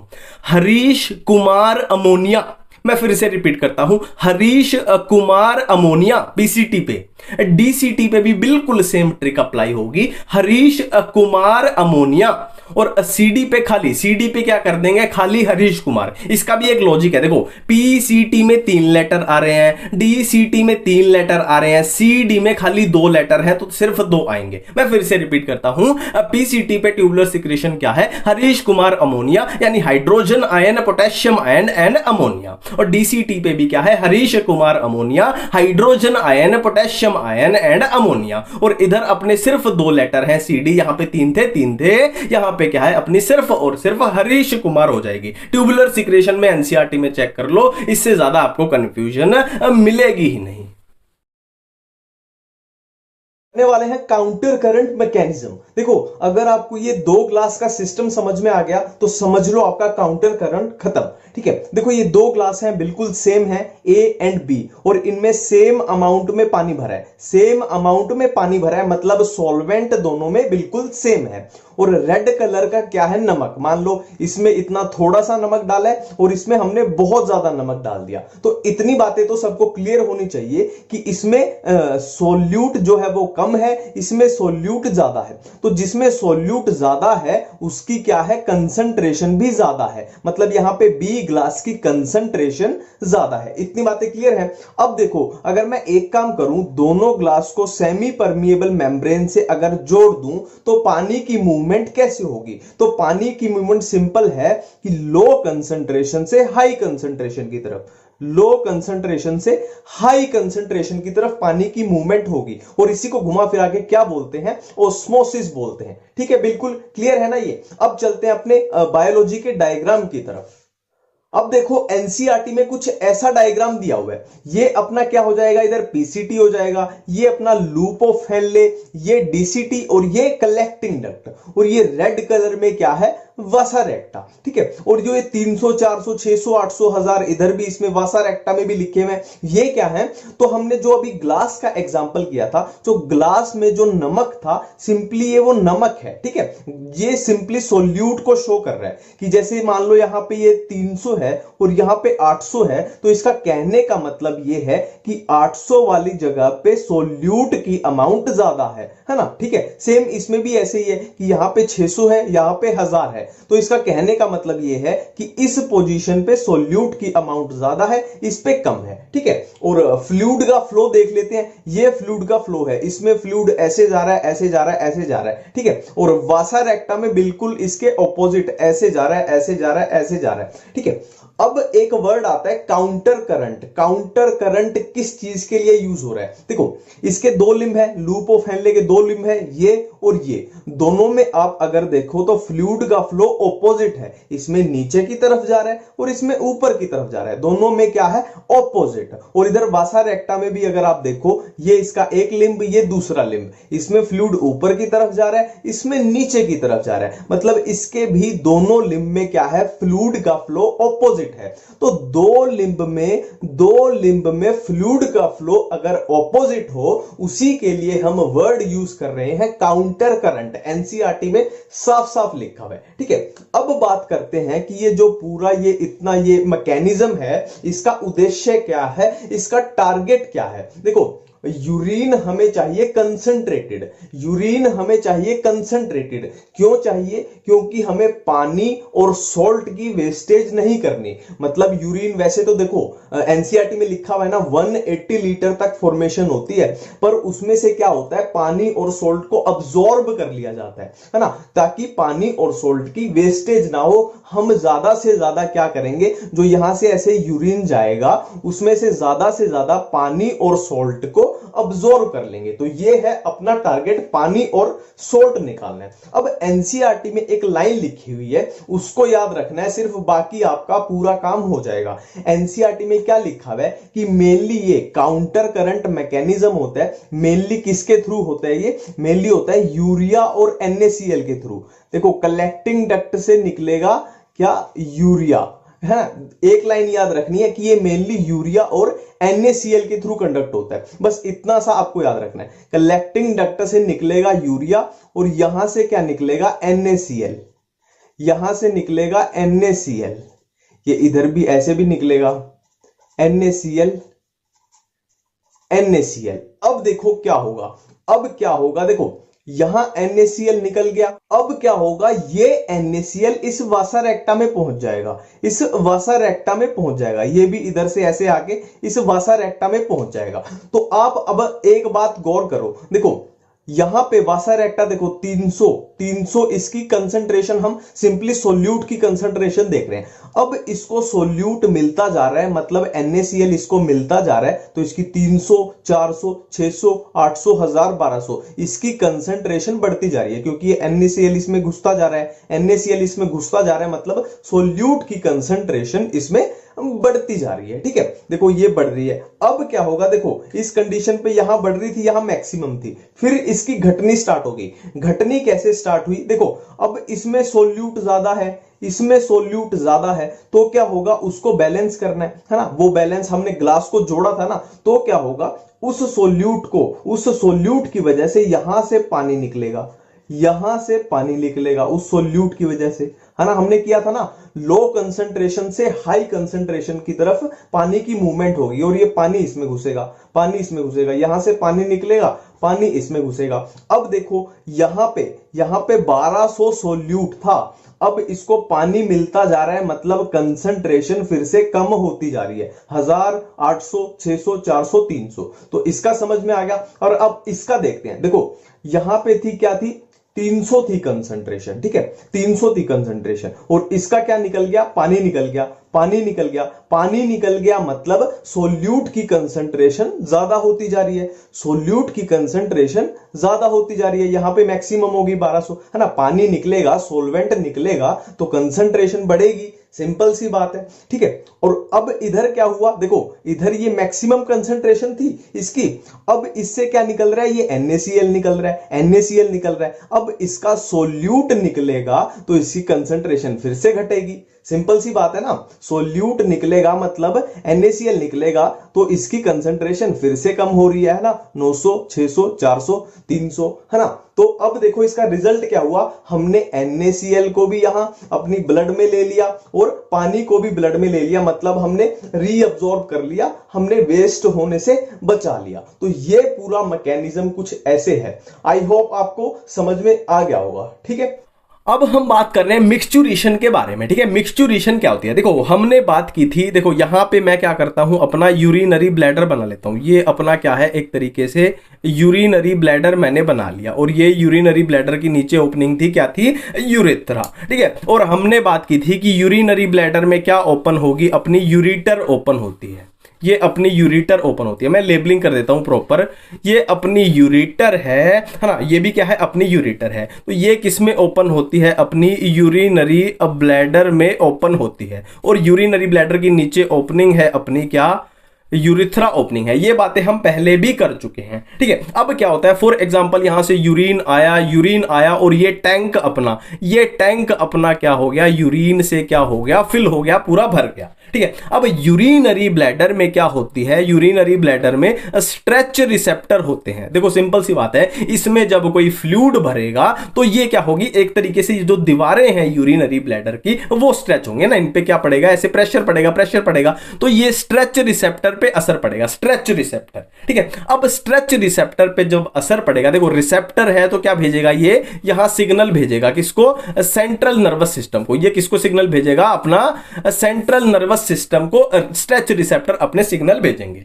अब सेंट्रल नर्वस सिस्टम क्या बोलेगा कि भाई टैंकी फुल हो चुकी है, अब इसको खाली कर दो, है ना। सेंट्रल नर्वस सिस्टम क्या बोलेगा कि टैंकी फुल हो चुकी है, इसको खाली कर देना चाहिए, ठीक है। अब देखो यहां पे क्या होते हैं, एक तरीके से दरवाजे बने होते हैं, दरवाजे, उसको हम क्या बोलते हैं, यूरिथ्रल स्फिंक्टर बोलते हैं। यूरिथ्रल स्फिंक्टर, स्पेलिंग थोड़ी देख लेना, यूरिथ्रल स्फिंक्टर यहां पे लगे होते हैं, ठीक है। अब बातें करते हैं कि कैसे यूरिन यहां से बाहर आएगा ना। बात है कॉन्ट्रैक्शन की और रिलैक्सेशन की, बात है कॉन्ट्रैक्शन की और रिलैक्सेशन की। वो कैसे है वो देखते हैं। देखो यूरिनरी ब्लैडर के अंदर मसल्स प्रेजेंट होती हैं, कौन सी, डेट्रूसर मसल, कौन सी मसल, डेट्रूसर मसल प्रेजेंट होती है, पहली बात। दूसरी बात क्या है, यहां पे क्या है अपना यूरिथ्रल स्फिंक्टर प्रेजेंट है। अब क्वेश्चन जो बनता है वो यही बनेगा कि ये कॉन्ट्रैक्ट होगी या रिलैक्स होगी। दूसरा क्वेश्चन बनेगा कि यूरिथ्रल स्फिंक्टर कॉन्ट्रैक्ट होगा या रिलैक्स होगा। तो सिंपल सा लॉजिक समझो, सिंपल सा लॉजिक समझो। मान लो ये एक बलून है, यूरिनरी ब्लैडर जो है अपना एक बलून है, एक गुब्बारा है, और ये गुब्बारे की क्या है, ओपनिंग है, और इस ओपनिंग को हमने खोलना है ना, इस ओपनिंग को खोलना है क्योंकि यहां से हमें फ्लूइड बाहर निकालना है ना। तो एक लॉजिकली सोच के देखो कि अगर हम इस पूरे बलून को ऐसे प्रेस कर दें और यहां से इसकी ओपनिंग को खोल दें तो फ्लूइड अपना बाहर आएगा। मतलब क्या है, इस बलून को हमें प्रेस करना है, मतलब कॉन्ट्रैक्ट करना है ना। मतलब डेट्रूसल मसल अपनी क्या होंगी, कॉन्ट्रैक्ट करेंगी, डेट्रूसल मसल अपनी कॉन्ट्रैक्ट करेंगी, और यूरिथ्रल स्फिंक्टर एक ओपनिंग है, यहां से देखो, यहां से गुब्बारे का मुंह है, वो हमें खोलना है। मतलब यूरिथ्रल स्फिंक्टर अपना क्या करेगा, रिलैक्स करेगा, ठीक है। तो क्वेश्चन क्या बना, क्वेश्चन यही बनता है कि यूरिनरी ब्लैडर के अंदर जो मसल है, डेट्रूसर मसल, वो क्या करेंगी, कॉन्ट्रैक्ट करेंगी, और यूरिथ्रल स्फिंक्टर जो है वो खुल जाएगा, यानी रिलैक्स कर जाएगा, और यूरिन ऐसे बाहर चला जाएगा, है ना। और इसी पूरी प्रोसेस को क्या बोलते हैं, हम मिक्सचुरेशन बोलते हैं ना। फिर से रिपीट करता हूं, क्वेश्चन क्या बनेगा, यूरिनरी ब्लैडर यानी डेट्रूसर मसल जो है यूरिनरी ब्लैडर के अंदर वो कॉन्ट्रैक्ट करेंगी, और यूरिथ्रल स्फिंक्टर क्या करेगा, अपना रिलैक्स करेगा। यही क्वेश्चन बनता है। अब देखो हम चैप्टर में आगे बढ़ने जा रहे हैं, और ये बहुत ही मजेदार बातें इस चैप्टर के बारे में एनसीईआरटी में अपने लिखी हुई है, ठीक है। माफ कर देना गला थोड़ा खराब है, पर मजे वाली बातें बंद नहीं करेंगे, ठीक है। और यहाँ पे एक डिजाइन भी दिख रहा है आपको, डिजाइन भी बनाया मैंने एक पत्ती सी लगा के, बट ये 4 पॉइंट एनसीईआरटी के बहुत ही ज्यादा जरूरी है, ठीक है। पहला पॉइंट क्या बोलता है, यूरिन पर डे, मतलब एक दिन के अंदर एक हेल्दी इंसान कितना यूरिन बॉडी से बाहर निकालता है, कितना, 1 to 1.5 लीटर ऑफ यूरिन, ठीक है। इतना यूरिन एक दिन में इंसान की बॉडी से बाहर निकलता है। पहला पॉइंट बिल्कुल क्लियर है। दूसरा पॉइंट क्या बोलता है कि यूरिन की पीएच कितनी होती है, कितनी, 6 होती है। तो क्या हम बोल सकते हैं 6 पीएच के बेस पे क्या हम बोल सकते हैं कि यूरिन की पीएच कैसी है, नेचर कैसा है, स्लाइटली एसिडिक है। देखो 7 कितना होता है, न्यूट्रल होता है, तो 7 के पास ही होता है 6, तो स्लाइटली एसिडिक हम इसको बोल सकते हैं, ठीक है। और इधर कलर ऑफ यूरिन की बात करें तो मेरे ख्याल से ये बात तो सभी को पता है, यूरिन का कलर है ना, कोई भी कंफ्यूजन नहीं होगी, लाइट येलो कलर है यूरिन का, है ना, लाइट येलो कलर है यूरिन का, ठीक है। अब नेक्स्ट पॉइंट है कि यूरिया पर डे बॉडी से कितना बाहर निकलता है, कितना, 25 to 30 ग्राम, ठीक है। देखो अब अपनी पुरानी बातें याद करो कि यूरिया इंसान के अंदर क्या है, वेस्ट है, और इस वेस्ट को बॉडी से बाहर निकालना है, और किसके थ्रू, यूरिन की फॉर्मेशन के थ्रू, ठीक है। अब यूरिन एक दिन में कितना, 1 to 1.5 लीटर, और यूरिया कितना, 25 to 30 ग्राम, ठीक है। तो क्या मैं बोल सकता हूं कि इस 1 to 1.5 लीटर यूरिन के अंदर ये अपना 25 to 30 ग्राम यूरिया क्या है, एक तरीके से घुल के आ रहा है बॉडी से बाहर निकलने के लिए, ठीक है। ये बातें क्लियर है, एक बार जल्दी से रिवाइज करते हैं। Urine per day 1 to 1.5 litre होता है, पहला पॉइंट। दूसरा पॉइंट क्या बोलता है, पीएच ऑफ यूरिन क्या है, 6 है, जो अपनी एसिडिक साइड पे आ जाएगी। तीसरा पॉइंट बोलता है कलर ऑफ यूरिन कैसा है, लाइट येलो अपना है। और फोर्थ पॉइंट क्या है, यूरिया पर डे, है ना, एक दिन में कितना यूरिया बॉडी से बाहर निकलता है, 25 से 30 ग्राम। बिल्कुल इतनी बातें क्लियर हैं, ठीक है। अब बिल्कुल ही सिंपल आगे बहुत इंपॉर्टेंट बातें हैं एनसीईआरटी की, और सिंपल बातें उसको करने जा रहे हैं, ठीक है। देखो मेरी बातें ध्यान से समझना, अगर यूरिन के अंदर ग्लूकोज दिखाई दे, तो उस कंडीशन को बोल देंगे ग्लाइकोस यूरिया। अगर यूरिन के अंदर कीटोन बॉडी इन यूरिन, अगर यूरिन के अंदर कीटोन बॉडीज दिखाई दें तो उस कंडीशन को हम बोल देंगे कीटोन यूरिया। देखो सिंपल सी बात है, जहां पे यूरिया आ जाए ना, जहां पे लास्ट में यूरिया यूरिया यूरिया आ जाए मतलब वो यूरिन की बात कर रहे हैं। अब ग्लाइको है तो glucose in urine, ketone urea है तो कीटोन बॉडी इज यूरिन। ठीक है, अब यहां पे हमने ग्लाइकोज यूरिया देख लिया, यहां पे हमने कीटोन यूरिया देख लिया। ठीक है, अब मैं एनसीईआरटी की एक शानदार लाइन बोलने जा रहा हूं कि अगर ये दोनों यानी ग्लूकोज भी और कीटोन बॉडीज भी दोनों प्लस ये दोनों अगर हमारे यूरिन में दिखाई दे तो वो किसका इंडिकेटिव है? वो किसका इंडिकेटिव है? डायबिटीज मिलाइटस का। बहुत इंपॉर्टेंट है डायबिटीज मिलाइटस। एक बार फिर से करते हैं। देखो यूरिन के अंदर ग्लूकोज दिखाई दे तो उस कंडीशन को बोलते हैं ग्लाइकोज यूरिया, है ना। देखो यूरिया जब तक आए तब तक यूरिन में बात चल रही है, यूरिया जब तक आए तब तक यूरिन में बात चल रही है। ठीक है, और ग्लाइको मतलब ग्लूकोज, कीटोन मतलब कीटोन बॉडी। ठीक है, देखो अब कीटोन बॉडी यूरिन में दिखाई दे तो कीटोन यूरिया। ठीक है, अब एनसीईआरटी में क्या लिखा हुआ है कि डायबिटीज मिलाइटस के इंडिकेटिव है क्या क्या ग्लूकोज प्लस कीटोन बॉडी अगर यूरिन में दिखाई दे तो वो किसके इंडिकेटिव है? डायबिटीज मिलाइटस के इंडिकेटिव है। ठीक है, इतनी बातें बिल्कुल एनसीईआरटी की क्लियर हैं। अब बढ़ते हैं आगे।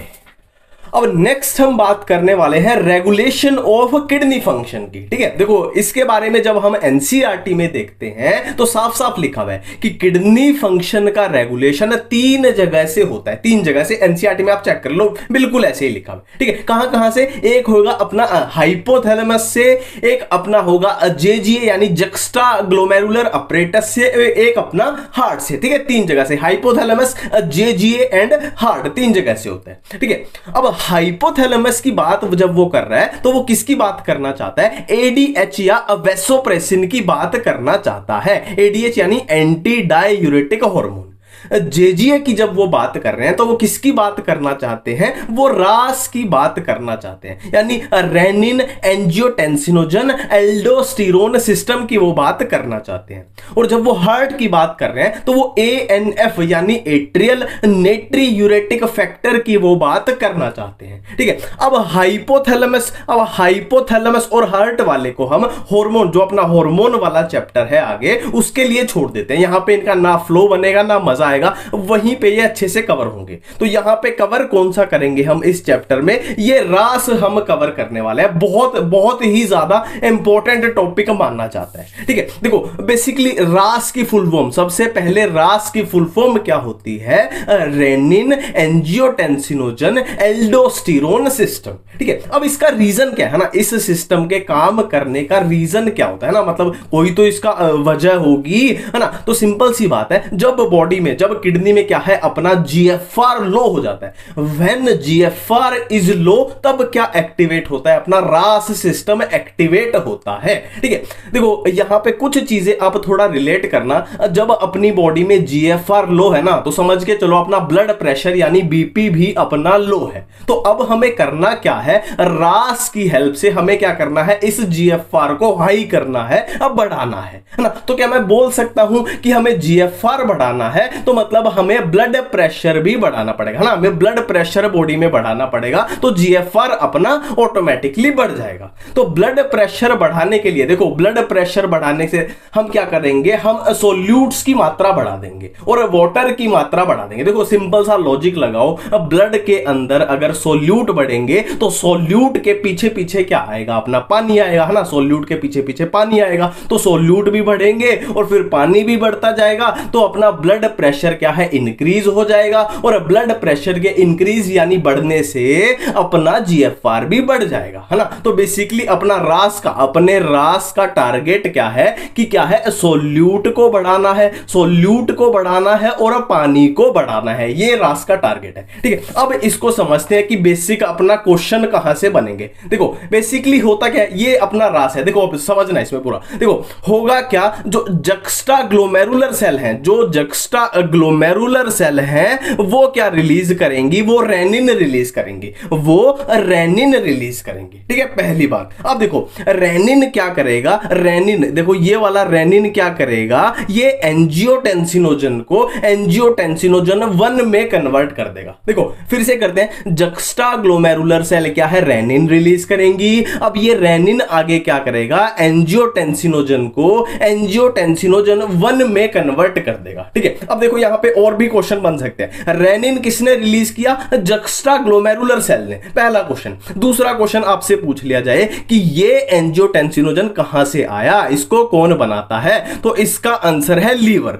इसका आंसर है लीवर। एंजियोटेंसिनोजन किसने बनाया, लीवर ने बनाया। ठीक है, अब ये एंजियोटेंसिनोजन 1 में कन्वर्ट हो चुका है। अब ये फर्दर आगे जाके क्या है, एंजियोटेंसिनोजन 2 में कन्वर्ट हो जाएगा। अब एंजियोटेंसिनोजन 2 दो काम यहां पे करेगा, एक करेगा वेजोकंस्ट्रिक्शन, एक करेगा रिलीज ऑफ एल्डोस्टेरोन। ठीक है, अब एल्डोस्टेरोन क्या करेगा, इसकी सोडियम आयंस की और वाटर की अब्जॉर्प्शन कराएगा। देखो मेरी बात फिर से याद करो, हमें बीपी बढ़ाना है, हमें बीपी बढ़ाना है तो वेसोकंस्ट्रिक्शन कर देंगे तो भी बीपी बढ़ेगा। और एल्डोस्टेरोन ने क्या बनाया, सोडियम आयन की क्या अब्जॉर्प्शन बढ़ा दी, मतलब सोल्यूट को उसने बढ़ा दिया। और क्या है, वाटर की अब्जॉर्प्शन बढ़ा दी, मतलब वाटर को भी बढ़ा दिया। मतलब ये सारी चीजें किस तरफ इशारा कर रही है, बीपी के बढ़ने पे इशारा कर रही हैं। तो रिजल्ट में अपना क्या होगा, जो जीएफआर अपना लो चल रहा था वो भी बढ़ जाएगा, सिंपल सी बात है। ठीक है, अब देखो यहां पे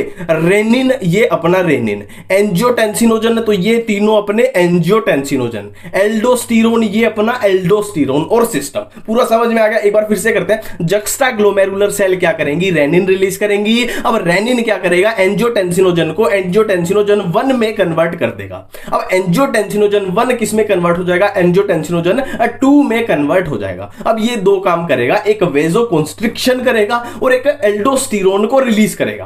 अब एल्डोस्टेरोन क्या करवा देगा, इसकी सोडियम आयन की और वाटर की अब्जॉर्प्शन करा देगा। एक तरीके से सोल्यूट है अपना, आयन है और वाटर की अब्जॉर्प्शन बढ़ा देगा। तो रिजल्ट में क्या होगा, अपना बीपी ब्लड प्रेशर बढ़ जाएगा, फिर अपना जीएफआर भी बढ़ जाएगा। ठीक है, अब यहां पे एक क्वेश्चन मैंने बताया था कि एंजियोटेंसिनोजन कौन रिलीज करता है, लीवर अपना रिलीज करता है। और रेनिन कौन करेगा, जक्स्टा ग्लोमेरुलर सेल रिलीज करेंगे। ये भी बहुत अच्छे है कुछ। ठीक है, इससे ज्यादा इसमें कुछ पूछा नहीं जाएगा, ये अपना पैक हो चुका है, अपना रास, रेनिन एंजियोटेंसिनोजन एल्डोस्टेरोन सिस्टम। ठीक है, अब बढ़ते हैं आगे। अब नेक्स्ट है एक्सक्रीशन अदर देन किडनी। देखो सिंपल सी बात है, इस पूरे चैप्टर में हम क्या पढ़ रहे हैं कि किडनी हमारी किस काम आती है, एक्सक्रीशन के काम आती है। बट एनसीईआरटी में क्या बताया है कि किडनी के अलावा, है ना, देखो किडनी तो एक्सक्रीशन करेगी, उसका प्राइमरी फंक्शन है, बट किडनी के अलावा भी बॉडी में ऐसे ऑर्गन्स हैं, ऐसे टिश्यू हैं, ऐसी सेल्स हैं जो एक्सक्रीशन के काम आते हैं। ठीक है, मैं एक बार फिर से रिपीट करता हूं। देखो नॉर्मली किडनी का प्राइमरी फंक्शन क्या है, एक्सक्रीशन किसका फंक्शन है, प्राइमरी किडनी का है। बट किडनी के अलावा भी ऐसी चीजें हैं जो एक्सक्रीशन में काम आती है। एक्सक्रीशन अदर देन किडनी कौन से, lungs, liver, sweat glands and sebaceous gland. बिल्कुल एनसीईआरटी को कॉपी पेस्ट किया गया। कौन से हैं, लंग्स हैं, लिवर हैं और स्वेट ग्लैंड्स हैं और सीबेशियस ग्लैंड्स हैं। ठीक है, अब देखो लंग्स क्या रिमूव करेंगे, सिंपल सी बात है, लंग्स अपने क्या रिमूव करते हैं, CO2 यानी कार्बन डाइऑक्साइड को बाहर रिमूव करते हैं, सिंपल सी बात है। और कितनी, 200 ml पर मिनट है, 200 ml पर मिनट CO2 को लंग्स जो है अपनी बॉडी से बाहर निकालते हैं, बाहर एक्सक्रीट करते हैं। ठीक है, और लंग्स के थ्रू थोड़ा पानी भी जाएगा। देखो इसका सिंपल सा लॉजिक है, मान लो हम बाहर सांस फेंकते हैं तो उस सांस के अंदर क्या होता है, मॉइस्चर प्रेजेंट होता है ना। आपने देखा भी होगा आपकी सांस के अंदर भाप है ना, आप शीशे पे मारते हो तो भाप दिखाई देती है, उसमें मॉइस्चर होता है, तो उसमें वाटर ही तो होता है, मॉइस्चर तो वो भी बाहर जा रहा है। ठीक है, और इधर लीवर की बात करें तो लीवर क्या एक्सक्रीट कर रहा है, अपना बाइल एक्सक्रीट कर रहा है। देखो हमने डाइजेशन वाले चैप्टर में बात की थी कि बाइल की फॉर्मेशन कौन करता है, लीवर करता है। तो सिंपल सी बात है, बाइल किस में काम आता है, अपने डाइजेशन में काम आता है। ठीक है, अब जरूरी तो नहीं है कि पूरा का पूरा बाइल यूज हो जाए, है ना, थोड़ा बहुत क्या है डाइजेस्टिव वेस्ट के साथ बाहर निकल जाएगा, एक्सक्रीट हो जाएगा ना। जरूरी नहीं है ना पूरा का पूरा काम आएगा, थोड़ा बहुत वेस्ट भी हो जाएगा, तो ये भी एक्सक्रीट होता है। ठीक है, और इधर स्वेट ग्लैंड की बात करें तो स्वेट ग्लैंड क्या है, अपने स्वेट स्वेट वाले मतलब पसीने वाले, है ना, पसीने से जो एक्सक्रीट होता है। और पसीने में, स्वेट में क्या होता है आपको पता ही है। देखो वैसे किसी ने टेस्ट तो नहीं किया, कोई बताएगा नहीं कि टेस्ट किया, पर पता सबको है पसीने का टेस्ट कैसा होता है। उसमें वाटर तो होता ही है और नमकीन होता है, NaCl उसमें होता है, नमक होता है ना NaCl, और क्या होता है उसमें यूरिया होता है और लैक्टिक एसिड होता है ना। स्वेट ग्लैंड क्या निकालने, स्वेट निकालने। उधर सिबेशियस ग्लैंड्स की बात करें तो सिबेशियस, देखो सिबेशियस वर्ड जहां भी आ जाए मतलब क्या बोलना चाह रहा है, वो ऑयली कंडीशन की बात कर रहा है, वो ऑयल ग्लैंड्स के बारे में बोलना चाह रहा है, ठीक है। फॉर एग्जांपल हम सुबह सुबह उठते हैं, जिनकी ऑयली स्किन होती है तो उनके नाक पे देखना कितना कितना ऑयल होता है ना। और हमने देखा ना वो टीवी में फेस वॉश की एड आती है, फेस वॉश की एड, तो वो फेस वॉश लगाने से पहले कितनी ऑयली स्किन उसकी दिखा देते हैं। तो वही है ये ऑयल ग्लैंड एक तरीके से ना। Sterols, wax, hydrocarbon through sebum, है ना। ये क्या है, क्या क्या एक्सक्रीट करेंगे सिबेशियस ग्लैंड, स्टीरोल्स को एक्सक्रीट करेंगे, वैक्स को एक्सक्रीट करेंगे, हाइड्रोकार्बन को एक्सक्रीट करेंगे। किसके थ्रू करेंगे, सीबम के थ्रू एक्सक्रीट करेंगे। सारी ऑयली कंडीशन इसमें आ रही है, ठीक है। इतनी सी बातें यहां पे की गई हैं। अब इस चैप्टर का लास्ट टॉपिक है एक्सक्रीटरी सिस्टम के रिलेटेड डिसऑर्डर्स कौन से हैं, ठीक है। डिजाइन भी मस्त बनाया मैंने, है ना। तो पहला है ग्लोमेरुलोनेफ्राइटिस। देखो जिस भी वर्ड के पीछे आइटिस आ जाए ना, आइटिस उसका मतलब होता है इन्फ्लामेशन, और ग्लोमेरुलो मतलब ग्लोमेरुलाई की इन्फ्लामेशन। इन्फ्लामेशन ऑफ ग्लोमेरुलाई कहां होती है, ग्लोमेरुलस कहां होता है, अपना किडनी में होता है, सिंपल सी बात है। नेक्स्ट हम बात करेंगे किसके बारे में, रीनल फेलियर के बारे में। देखो रीनल वर्ड आ जाए उसका मतलब क्या है, किडनी। फेलियर मतलब किडनी अपनी फेल हो चुकी है, अपना काम नहीं कर पा रही। अब किडनी फेल हो गई तो सीधी सी बात है हम क्या करेंगे, कहीं और से किडनी ले लेंगे, है ना। एक तरीके से क्या है, ट्रांसप्लांट करवा लेंगे, है ना। किडनी ट्रांसप्लांट आपने सुना भी होगा। नेक्स्ट है रीनल कैलकुलाई, है ना। ये सिंपल है, किडनी में अगर स्टोन बन जाए तो उसको बोल रहे हैं रीनल कैलकुलाई। और स्टोन किसके बनेंगे तो याद रखना है यहाँ पे ऑक्सलेट्स के, है ना। सोल्ट्स के स्टोन बनते हैं, सोल्ट्स भी कौन से, ऑक्सलेट्स आपको याद रखने हैं, ठीक है। अब लास्ट बात कर रहे हैं यूरीमिया की। यूरीमिया का मतलब है यूरिया इन ब्लड, ठीक है। देखो यहां पे मैं बिल्कुल एक क्लियर बात बता दूं कि यहां पे कंफ्यूजन से बचना है। यूरीमिया वर्ड आते ही हमारा पहला ध्यान क्या जाएगा कि यूरिया इन यूरिन, ये हम गलती करेंगे, urea in urine. But uraemia क्या होता है, यूरिया इन ब्लड। देखो यूरिया अपना क्या था, वेस्ट था, मतलब इसको हमें बॉडी से बाहर निकालना था।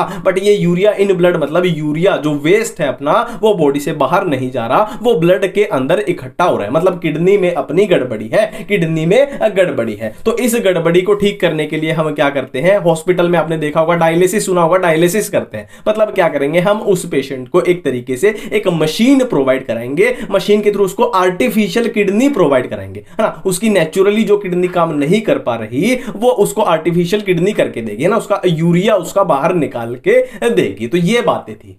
अब एक और बात हम करने जा रहे हैं कि किस टाइप के एनिमल्स में किस टाइप का एक्सक्रीटरी ऑर्गन होता है, ठीक है। बिल्कुल फ्लो में चलेंगे अपने। अब पोरीफेरा, सिलेंट्रेटा, टीनोफोरा, प्लेटीहेल्मिंथिस, एस्काहेल्मिंथिस, ये सब, ठीक है। अब देखो अब पोरीफेरा, सिलेंट्रेटा एंड टीनोफोरा में कैसा है, बॉडी सरफेस है तीनों में। पोरीफेरा, सिलेंट्रेटा, टीनोफोरा में है अपना अब बॉडी सरफेस। पहली बात यहां क्लियर हो चुकी है। दूसरी बात हमने करने जा रहे हैं किसकी, प्लेटीहेल्मिंथिस की एंड एस्काहेल्मिंथिस की। प्लेटीहेल्मिंथिस में क्या है, फ्लेम सेल्स हैं या प्रोटोनेफ्रिडिया या सोलिनोसाइट्स। और एस्काहेल्मिंथिस में क्या है, अपनी रेनेट सेल है, रेनेट सेल, ठीक है। अब एस्काहेल्मिंथिस के बाद अपना आया क्या, एनालिडा। एनालिडा में क्या है, अपना एक्सक्रीटरी ऑर्गन अपना नेफ्रिडिया है।